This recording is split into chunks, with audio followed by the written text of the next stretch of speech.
Great, Dr. Hatfield. So please open up a Bible with me to the Old Testament book of Jonah. So Jonah chapter 3. So you'll see closer to the end of that first half of your Bible called the Old Testament, amongst those minor prophets, you will find this book called Jonah. We're in chapter 3. And so while you're opening up, whether in paper or on a device, we said last week, just a quick recap here, that we are in a 3-week series together with the whole Doxedo family called Compelled by Compassion. And this forms part of the bigger theme for the Doxedo family for this year of love. And one of the aspects of love is this of compassion. And we said that God's desire is to take us from where our culture basically leaves us, and that is a selfish life, and take us on the journey of selflessness and what that would mean. And the reason for that is, the reason why God doesn't want us to wallow in a kind of self-absorption, but move to the place of becoming channels of God's compassion, is number one, because that's the nature of God. That's who He is. And secondly, I believe that that is what He desires for us. As we move from one to the other, to selflessness, that's part of how we become fully human. That's how we once again become human in Christ.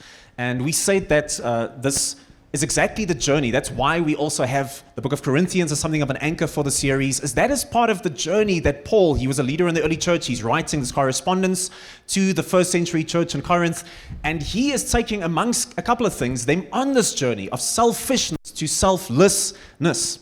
And we said, I'm not going to do all of that again, but just some of the background was really important, the cultural context to understand this, the origin of this letter. And we said that in 44 BC, when Julius Caesar re-establishes the city of Corinth, he does so with the heart of it being something of a crown jewel for the empire, of their affluence, of their power. And therefore, this city, with its just majestic buildings and marketplaces and theaters and shops, very quickly it becomes something of a hub for commerce, for financial institutions, for trade. And we say just shortly that the two things that this led to, this is the context of the church and of the city, is number one, it drew together a very diverse but wealthy and nomadic kind of culture. People that didn't want to stay in the city but use the city. And secondly, there was a very strong patron-client, typically the ancient Near East, patron-client kind of dynamic of those who have affluence and those who lack it, who have to now work together with them. And we said this is the important part. What this led to is that you have a city in Corinth, this mega city in the ancient Near East, whose fundamental culture is self-centeredness and of transactional relationships. That's the culture of the city. That's what the church, the small house church at this point, that's what they find themselves in. On the one hand, let's put that in tension. Here is a culture defined by self-centeredness and transactional relationships. And here Paul's going to write to them about compassion.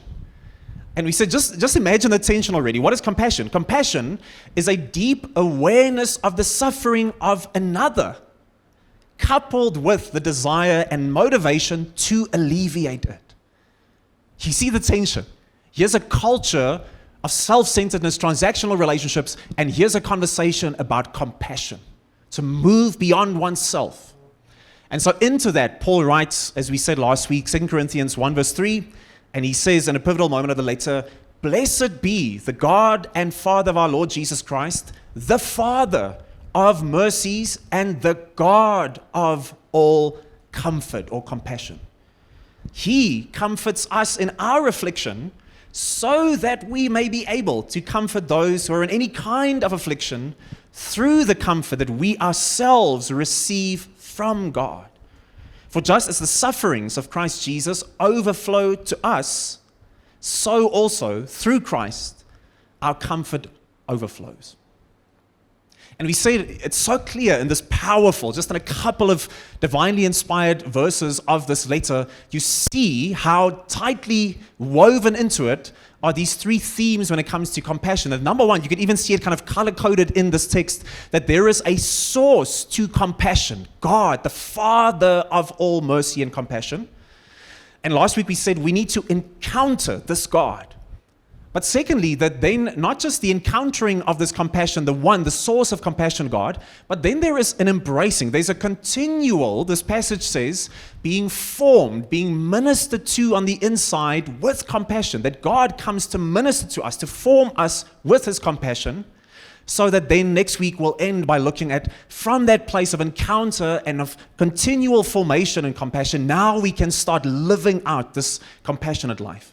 And therefore the series, it has those three aspects of encountering this God who's compassion, then embracing, allowing him to minister to us, his compassion, and then we begin next week to now live in, to embrace and step into compassionate living.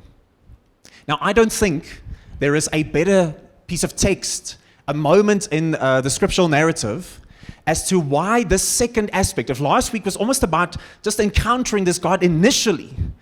If you do not know Jesus, then to encounter the God of compassion, there's no better place to see the need, why it's so important to have this continual ministering, this change on the inside from the God of compassion, than in this text from Jonah.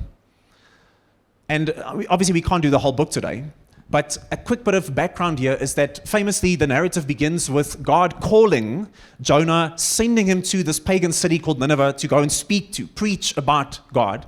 And he refuses.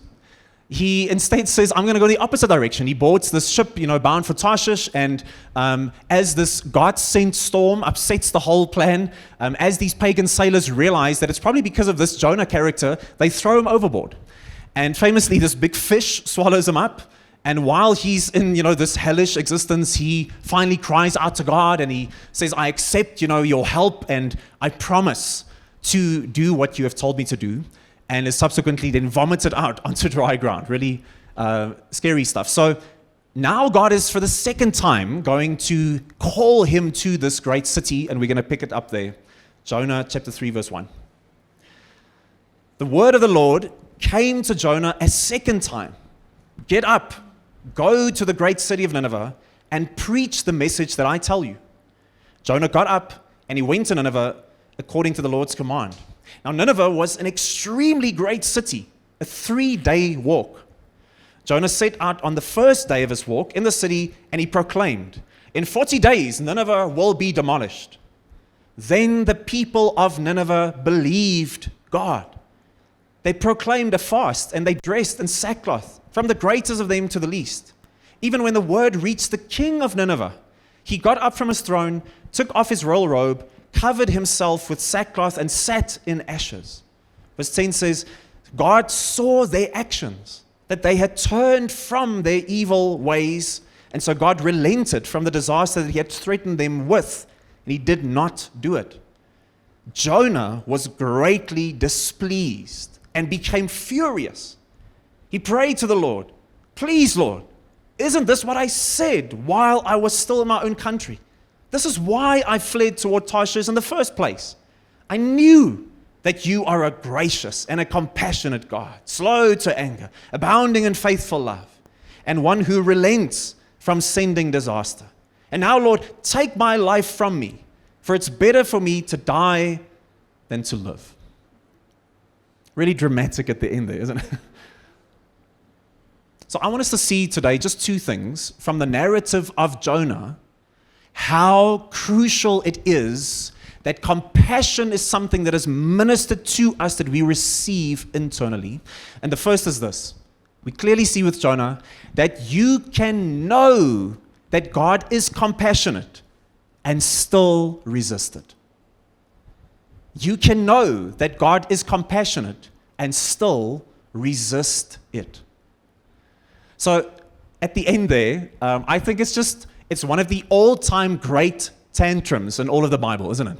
Like one of the all-time great hissy fits that Jonah just throws. He hears that, he does such a lousy job. It's a 3-day walk. He's like 1 day into it. He gives this half-hearted sermon, and it's just almost lavish how the people just all repent, even the king. It's just crazy. And he is what? He is furious about it. And he throws, you can see him, he's like in the middle of checkers as a child, like kicking, screaming, telling God, I'm so angry about this. Even says at the end, I would rather die. It's so over the top. And what does he say? He says there, Jonah was greatly displeased and became furious. And he says what? I knew that you are a gracious and a compassionate God. I knew it. And what do we see so clearly? You can know. You can intellectually know. You can theologically know. I mean, Jonah is preaching. He's given a message. He is speaking to the people about the God of compassion. You can know about this compassionate God, and yet it has not actually gotten into the inner life of Jonah yet. He remains unaffected. You can know it. You can even teach about it. And yet it has not penetrated into the actual character and inner parts of who you are. You remain unaffected. Even in Jonah's case, you are repulsed by God's compassion. But there's something more. I wanted to see there's way more actually happening. There's something really deep taking place in the second verse. Because Jonah is not just simply, blasting out a bunch of words. It's, this is who you are, God. He quotes a very specific part of the Old Testament when he says this. He quotes from a key moment in Exodus 34 in the history of the Jewish people, the Israelites, when God reveals his name, his holy name to the people in Exodus 34. And it's important to hear why that happens. So what happens? God gives the law to the people of Israel specifically. And as Moses comes down from the mountain, what does he find? The people are quite literally worshiping a golden calf that they've made for themselves. I mean, that's like idolatry 101. Now, what does God do in response to the people's rebellion and idolatry? It says he calls Moses to himself and he says, now in this moment, I want to reveal something of myself to you. I want to reveal my name, who I am. And what does he say famously? Exodus 34. The Lord passed in front of Moses and proclaimed, the Lord, here is who I am. The Lord is a compassionate and gracious God, slow to anger, abounding in faithful love and truth. It's verbatim what Jonah says. See, this becomes a God who in the Old Testament we see over and over again in response to his people's continual, mumbling and moaning and failure and sin and rebellion. He responds by saying, this is the essence of who I am, graciously compassionate. He wants to not just tell, Moses a title. He says, I want to reveal to you my very character. And this becomes so deeply embedded into the Israelite culture that this becomes probably their main expression as to understand who this God is. It's everywhere in the Old Testament. Psalm 145, verse 8, the Lord is gracious and compassionate, slow to anger, great in faithful love. Nehemiah 9:17, you are a forgiving God, gracious and compassionate, slow to anger, abounding in faithful love. Joel 2:13, he's gracious and compassionate, slow to anger, abounding in faithful love. Psalm 103:8, the Lord is compassionate and gracious, slow to anger, abounding in faithful love. This is who I am, God says, even in the face of rebellion. And Jonah says, I know that is who that God is. He quotes that very same scripture and he says, this is the kind of God that I know. And what? It has yet to affect me on the inside. It has yet to come and shape my character and heart, and therefore what? He remains absolutely incapable of giving compassion to others. Knowing and experiencing, allowing very different things. And it's almost like our youngest daughter, Mia, I think it was a year ago, maybe 2 years ago, I'm not sure, but this one morning she tells me, no, she thinks she should preach at church today. And I thought, okay, so what do you think we should, what should we preach about the next couple of weeks? And she said, I think we should tell the people of Dock Hatfield that we should love each other, that we should be good to each other and that we should be kind to each other. Isn't that cute? He was like, oh, that's so sweet. And it's wrong. I love my youngest daughter, but that's bad theology. Why? Because if we start a conversation about compassion, how? By saying, guys, be compassionate. That would be a fatal flaw. Because like Jonah, we would say, what I need is the external effect of compassion, and now externally, I'm challenging you guys. Come on, be compassionate. Be good, be kind, be loving to one another. That's what our city needs, guys. Here's a sad story from a South African context. Come on, be compassionate. It would not work. Because you can be amongst compassionate people. You can do Christian things. You can sit in Christian circles. You can listen to Christian songs. You can go to Christian conferences and churches, and you can serve in Christian spaces. You can be surrounded by these compassionate things. You can swear by your own life, God is the God of compassion, and yet be absolutely unaffected on the inside. I will not allow it to shape who I am.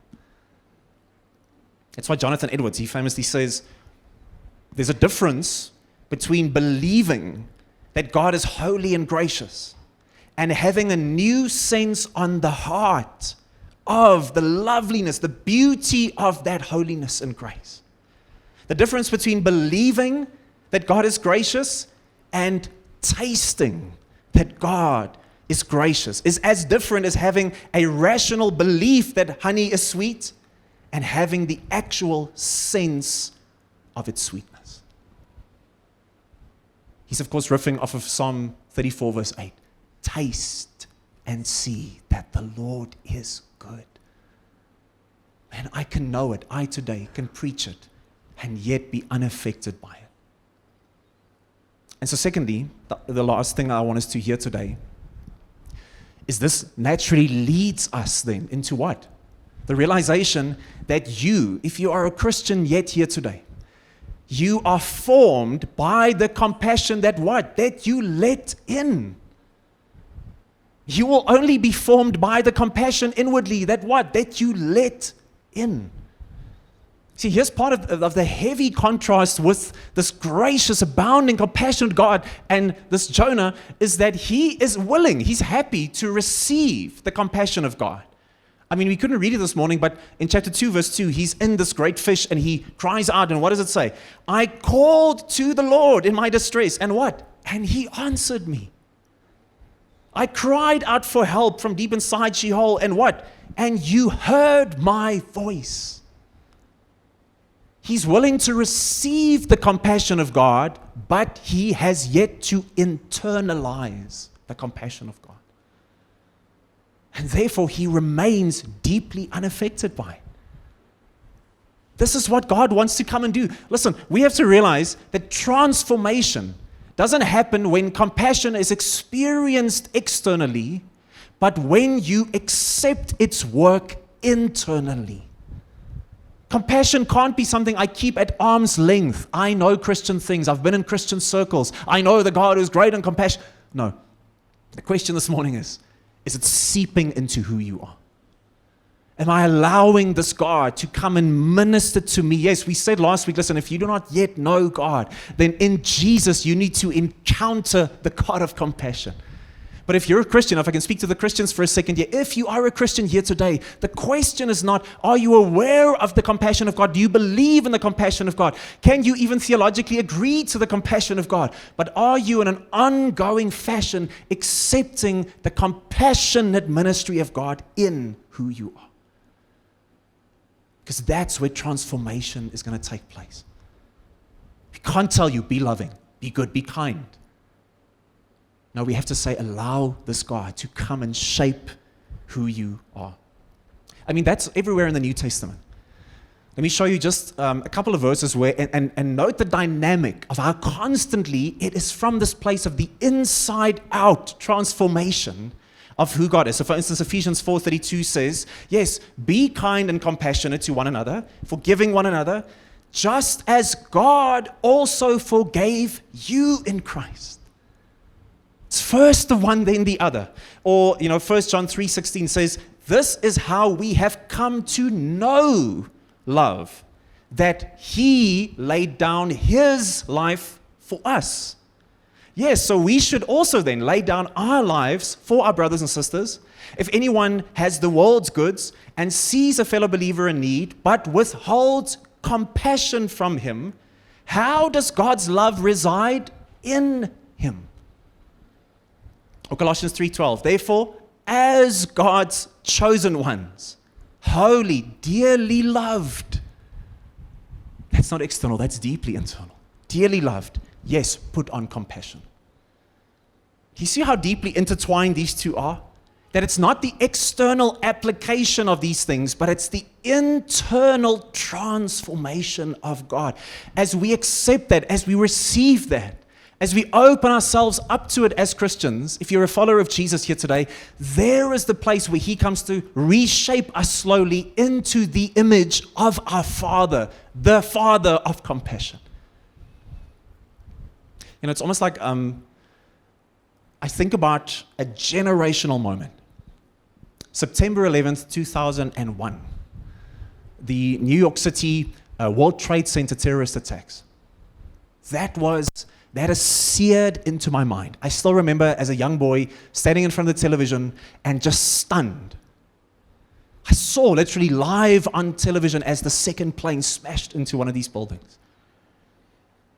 And something that struck people, you know, as they eventually on that same site, they established this 9/11 museum.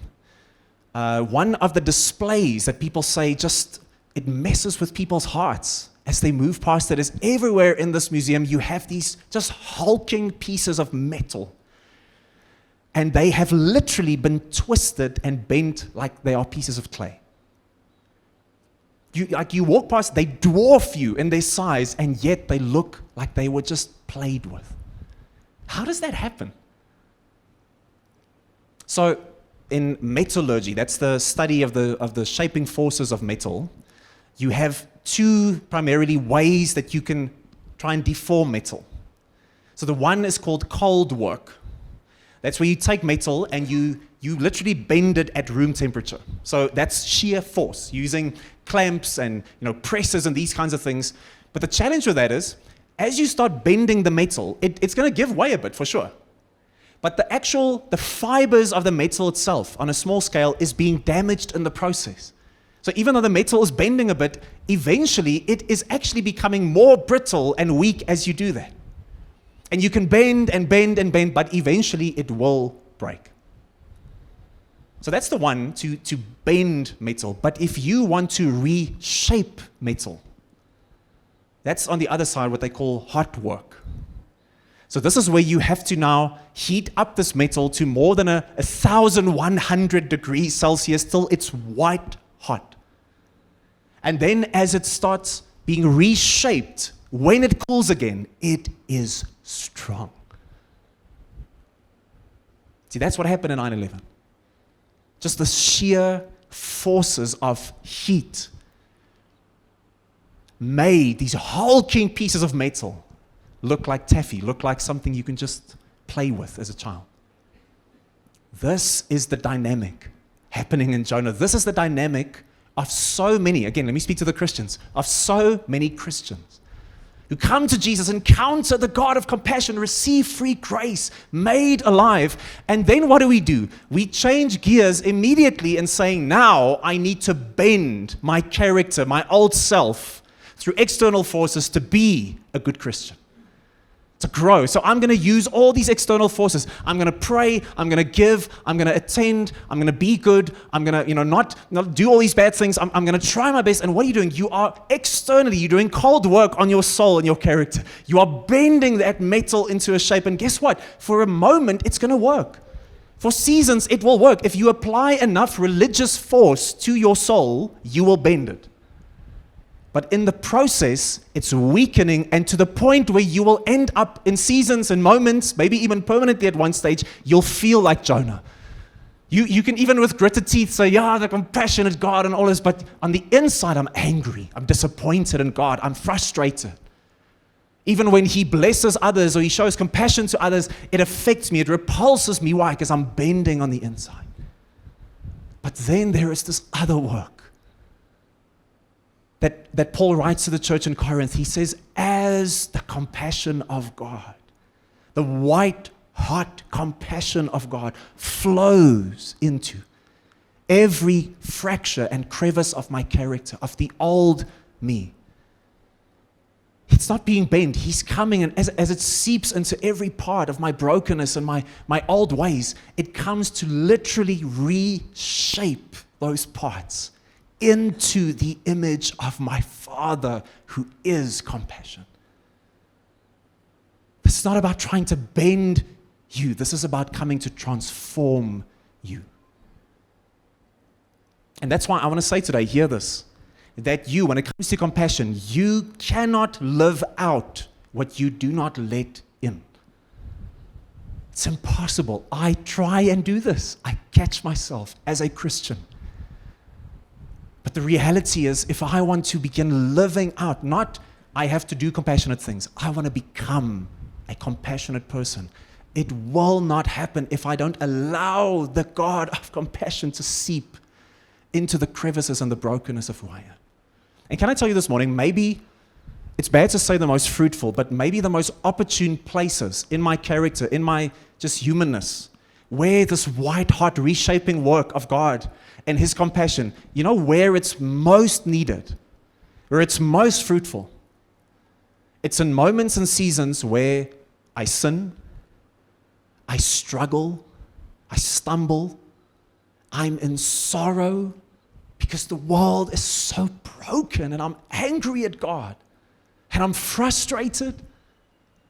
In those moments, sin, struggle, stumbling, sorrow, those are the places and the moments where I need to open up myself and allow the white hot work of God's compassion to come and be compassion for me, reform me.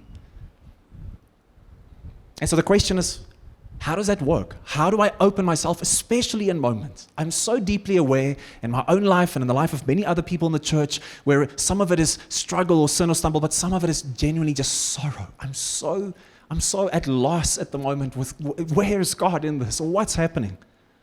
How do we in those moments allow this compassion of God? And I want to say there are many ways. But as always, I'm just going to give you 3 short ones here. And that's, no surprise, the Word of God, the Spirit of God, and the people of God. This is how, not in a intangible, airy-fairy way, but how God comes to seep into our character through His compassion is, number one, the Word of God. When I have sinned, when I'm in struggle, when I've stumbled, when I'm in sorrow, what do I need to do? I have to, with care and patience, get to the place where I can open up the Scriptures and allow the truth of the Scripture, the perspective of the Scripture to come and wash me slowly, to come and restore inwardly. Romans 15:4 says, "For whatever was written in the past was written for our instruction, so that we may have hope through endurance and through the encouragement from the Scriptures." Sometimes it's the very last thing I want to do is read this book. But as I allow the Holy Spirit to open up the truth, it washes me. The white hot work of God comes to console and strengthen and heal.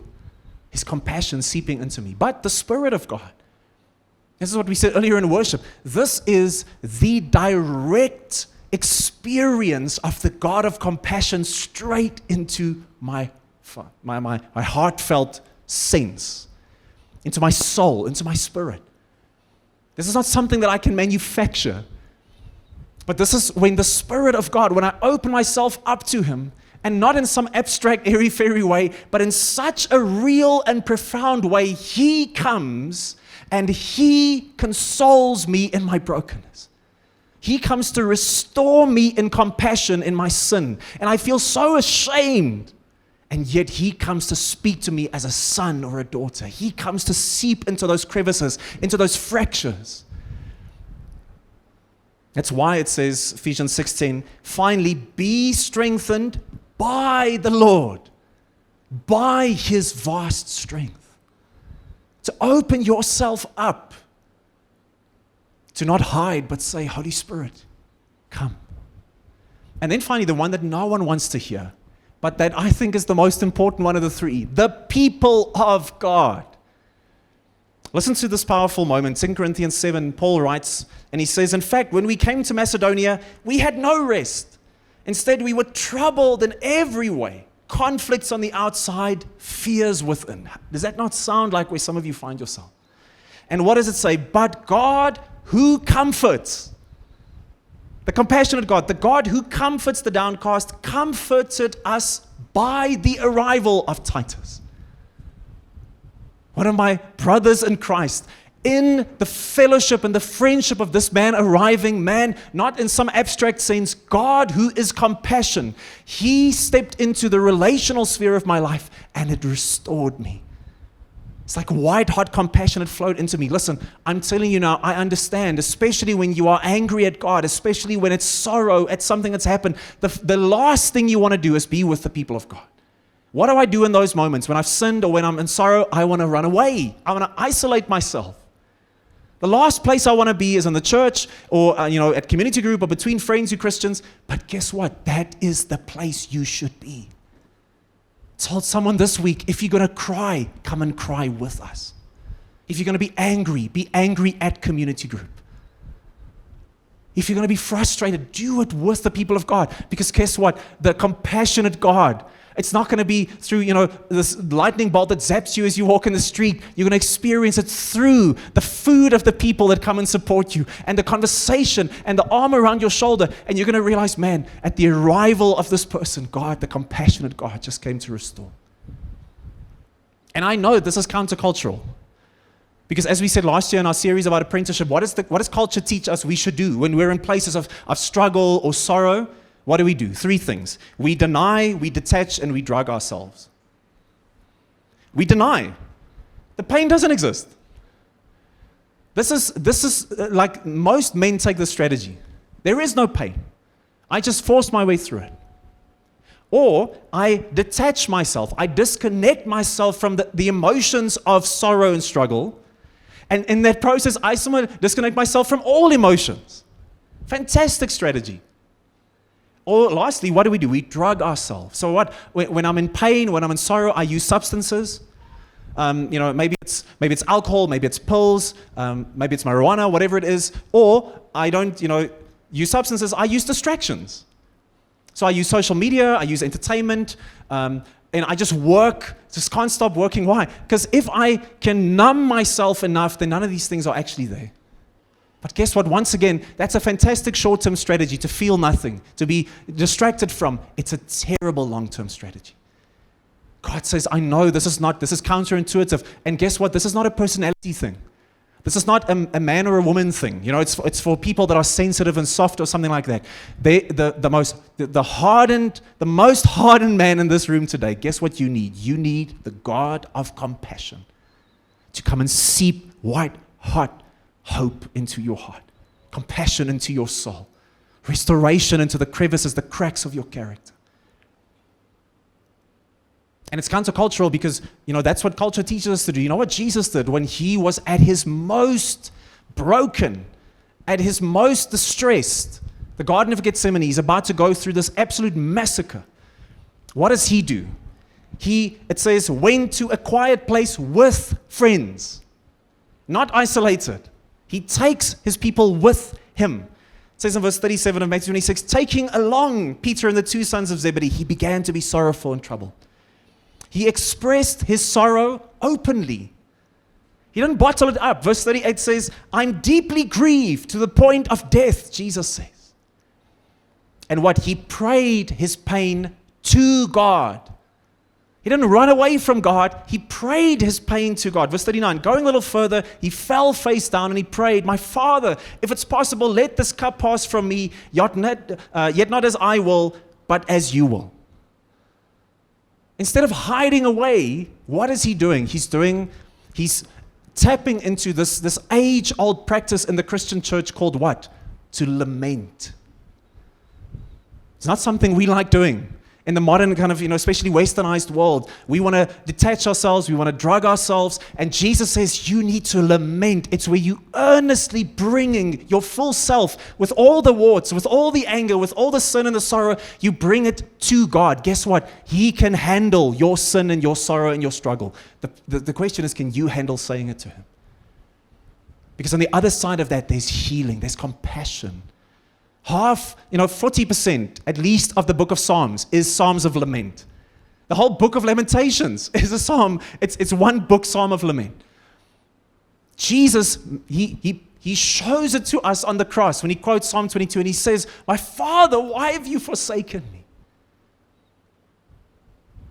No, we can choose to deny these things and drug ourselves and detach ourselves.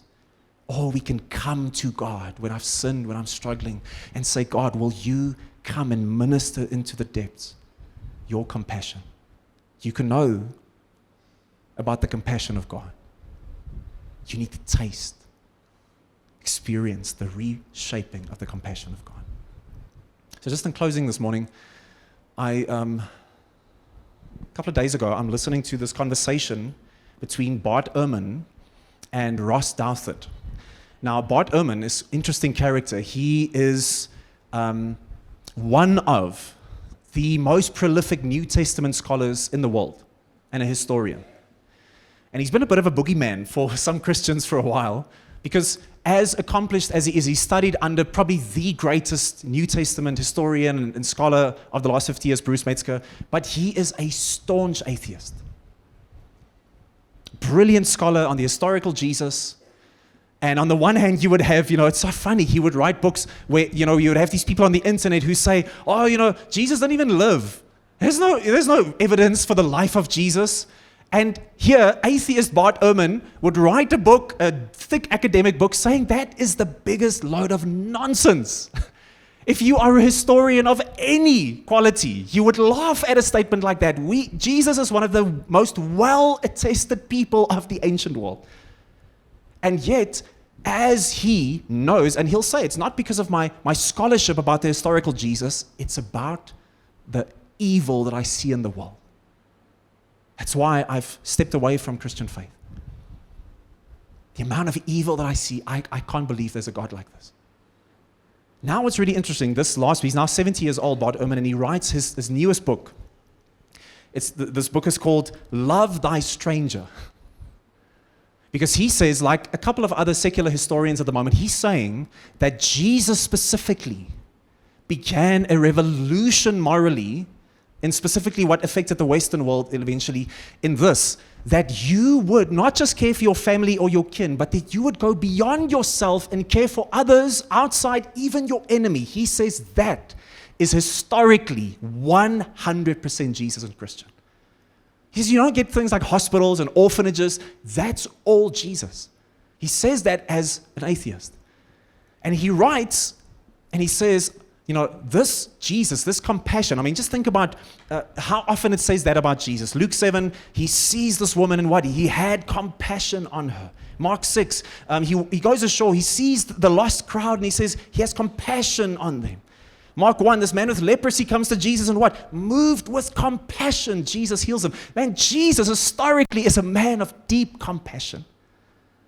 Now listen to what Bart Ehrman says in this interview. He says, "I sometimes call myself a Christian atheist because I don't believe in God or any supernatural powers, but I do think that the teachings of Jesus are something I want to replicate in my life as much as I can.